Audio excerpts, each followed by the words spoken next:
या मालिकेच्या आजच्या भागात आपण पाहणार आहोत. सावली सारंगला विचारत असते की तुम्हाला मैत्रीण आहे, ही गोष्ट तुम्ही मला आधी का नाही सांगितली.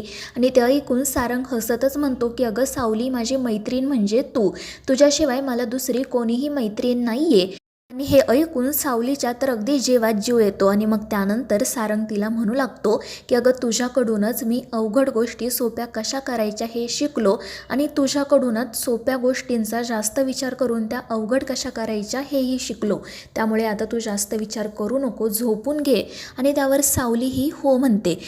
पण मग त्यानंतर जेव्हा ती खिडकी बंद करण्यासाठी जाते तेव्हा तिला राजकुमार घरात येताना दिसतो.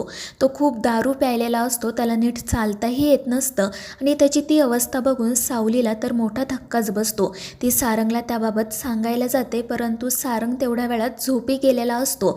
त्यामुळे मग सावली त्याला न उठवता सरळ बाहेर येते आणि राजकुमारसाठी घराचा दरवाजा उघडते. राजकुमारला आधी असं वाटतं की अमृतानेच घराचा दरवाजा उघडलाय, त्यामुळे तो मोठ्याने अमृता अशी हाक मारतो.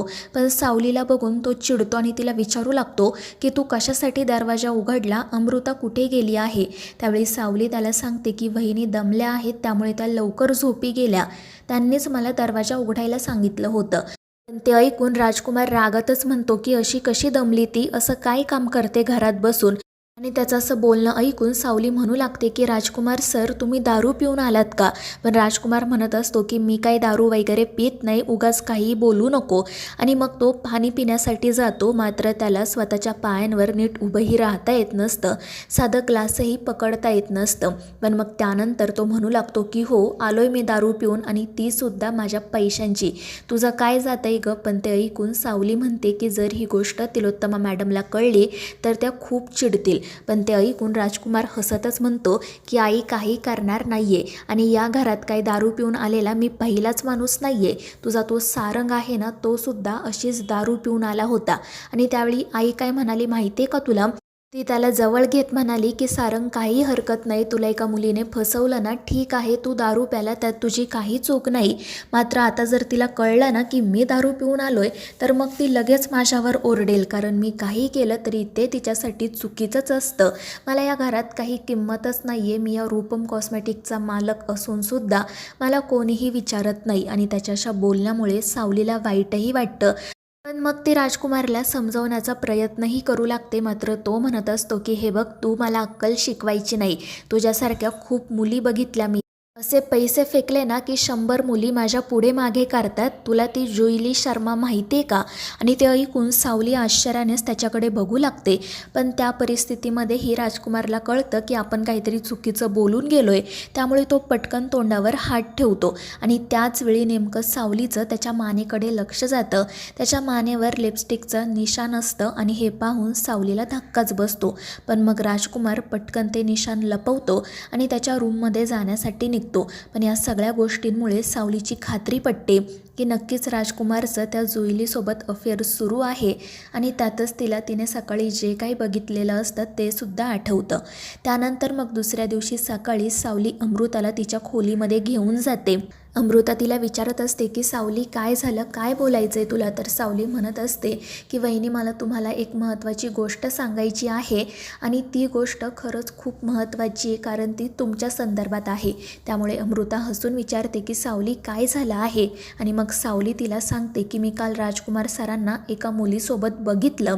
आणि हे ऐकून अमृताला धक्काच बसतो. ती म्हणते की नेमकं काय बघितलंस तू. आणि मग सावली काल जे काही घडलेलं असतं ते सगळं अमृताला सांगते.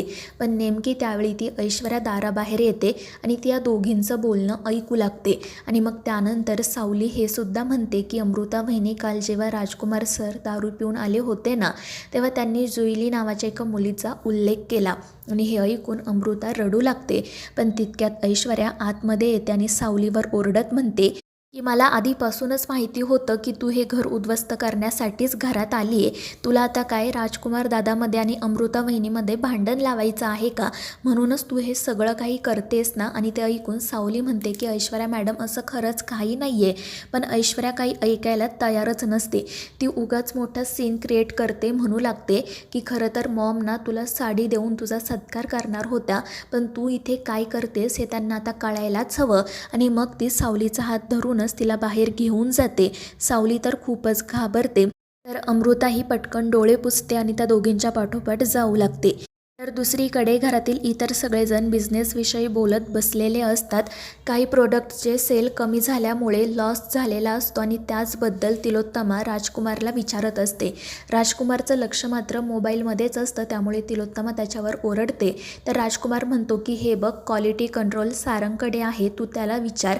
जर आपल्या प्रोडक्टची क्वालिटी चांगली राहिली तर मग सेल्ससुद्धा वाढतील. पण ते ऐकून तिलोत्तमा म्हणते की हे बघ, हे डिपार्टमेंट तुझं आहे, त्यामुळे तुला लक्ष द्यायलाच हवं. पण त्यांचं बोलणं सुरू असतानाच ऐश्वर्या आणि सावली त्या ठिकाणी येतात. ऐश्वर्याने सावलीला एखाद्या चोरासारखं पकडून आणलेलं असतं आणि त्यामुळे तिलोत्तमा विचारते की हा सगळा काय प्रकार आहे. तर ऐश्वर्या उगाच आरडाओरडा करत म्हणते की मॉम, तुम्हाला माहिती आहे ना, ही मुलगी आपलं घर उद्ध्वस्त करण्यासाठीच या घरात आली आहे आणि तिने तिचं कामसुद्धा सुरू केलं आहे. त्यामुळे तिलोत्तमा विचारते की आता काय केलं हिने, आणि तितक्यात अमृताही त्या ठिकाणी येते. तर ऐश्वर्या सगळ्यांना सांगते की या मूर्ख मुलीचं असं म्हणणं आहे की राजकुमार दादाचं बाहेर अफेअर सुरू आहे आणि ती हीच गोष्ट अमृता वहिनीला सांगून तिचे राजकुमार दादाविरुद्ध कान भरत होती. आणि ऐश्वर्याचं हे बोलणं ऐकून घरातील सगळ्यांनाच मोठा धक्का बसतो. सर्वजण राजकुमारकडे बघू लागतात. तर राजकुमार हसतच म्हणतो की काय, माझं अफेअर? आणि मग तो उगाच मोठमोठ्याने हसू लागतो. तर तिलोत्तमा म्हणते की राजकुमार शांत हो, माझा तुझ्यावर पूर्ण विश्वास आहे, पण आता या मुलीला उत्तर द्यावंच लागेल. आणि मग ती सावलीला रागातच विचारते की असं तुला का वाटलं की राजकुमारचं बाहेर अफेअर सुरू आहे. पण सावली घाबरून काही बोलतच नाही. त्यामुळे सारंग म्हणतो की हे बघ सावली, जे काही असेल ते खरं खरं सांग. नीलसुद्धा म्हणतो की सावली, तू काही बघितलं आहेस का? आणि त्यावर सावली होकार देते. पण ती काही सांगणार त्याआधीच ऐश्वर्या म्हणू लागते की या मुलीने काय बघितलं ना, हे मी तुम्हाला सांगते. तिने फक्त राजकुमार दादाला एका मुलीला घड्याळ गिफ्ट करताना पाहिलं आणि ते ऐकून तो राजकुमार तर खूपच घाबरतो, त्याला चांगलाच घाम फुटतो. पण तरीही घरातल्यांसमोर त्याचं नाटक सुरूच असतं. आणि त्यामुळे तिलोत्तमा म्हणू लागते की राजकुमार, हे बघ, माझा तुझ्यावर पूर्ण विश्वास आहे, पण उगाच कोणाच्याही मनात संशय नको म्हणून तू माझी शपथ घेऊन सांग की ही मुलगी जे काही बोलते ते खोटं आहे. पण राजकुमार काही तिलोत्तमाची शपथ घेत नाही. तो म्हणत असतो की बाबा, तुम्ही तरी आईला समजावा ना, मी काय अशा छोट्या मोठ्या गोष्टींवरून आता हिची शपथ घेऊ का? मी तुम्हाला सांगितलं ना की माझं काही नाही आहे, उगाच तुम्ही माझ्यावर संशय घेऊ नका. त्यामुळे मग घरातील सगळेच जण त्या राजकुमारवर विश्वास ठेवतात. पण मग राजकुमार सावलीला म्हणतो की तुला काहीच कसं वाटत नाही गं, उगाच माझ्यामध्ये आणि अमृतामध्ये गैरसमज कशासाठी निर्माण करतेस? आणि जर समजा तू मला त्या मुलीला गिफ्ट देताना बघितलं होतं तर मग त्याच वेळी तिथे येऊन मला का नाही विचारलं की तुला इथे हा असा सगळा तमाशा करायचा होता? आणि ते ऐकून सावली रडतच खाली मान घालते. तर राजकुमार म्हणत असतो की बघ सारंग, ही मुलगी कशी वागते ते. अरे हिने निदान तुला तरी सांगायला हवं होतं ना, पण नाही, हिने काय केलं तर सगळ्यांपुढे फक्त आणि फक्त तमाशा केला. खरंच मला आता असं वाटते की ही आपलं घर उद्ध्वस्त करण्यासाठीच इथे आली आहे. आणि मग तो अमृता पुढे जाऊनसुद्धा रडतो, म्हणू लागतो की अमृता, मी तुला कधीही फसवणार नाही, तुझा माझ्यावर विश्वास आहे ना गं? आणि त्यावेळी ती बिचारी अमृतासुद्धा होकार देते. आणि मग त्यानंतर ते सगळं प्रकरण तिथेच मिटतं. मात्र या गोष्टीमुळे सारंग सावलीवर थोडासा चिडलेला असतो. तो म्हणत असतो की सावली, तू निदान आधी मला तरी हे सगळं सांगायला हवं होतंस. आणि तो रागातच घरातून बाहेर पडतो. त्यानंतर संध्याकाळी सावली एकटीच किचनमध्ये बसलेली असते. तितक्यात अमृता त्या ठिकाणी येते. ती सावलीला समजावते तर सावली रडतच तिची माफी मागू लागते. अमृता म्हणत असते की अगं वेडाबाई, कशासाठी रडतेस तू? हे बघ, उलट मला ना खरं तर खूप छान वाटते, कारण तू माझ्या पाठीशी उभी राहिलीस, तुला माझी काळजी वाटली, तुला जे काही दिसलं ते तू मला सरळ येऊन सांगितलं आणि यात तुझी काही चुकी नाही आहे. तर सावली म्हणत असते की हो अमृता वहिनी, मात्र मला ना खरंच या श्रीमंत लोकांच्या गोष्टी कळतच नाहीत. राजकुमार सरांनी त्या बाईंना ती त्यांची क्लायंट होती म्हणून गिफ्ट दिलं हे मला खरंच माहिती नव्हतं.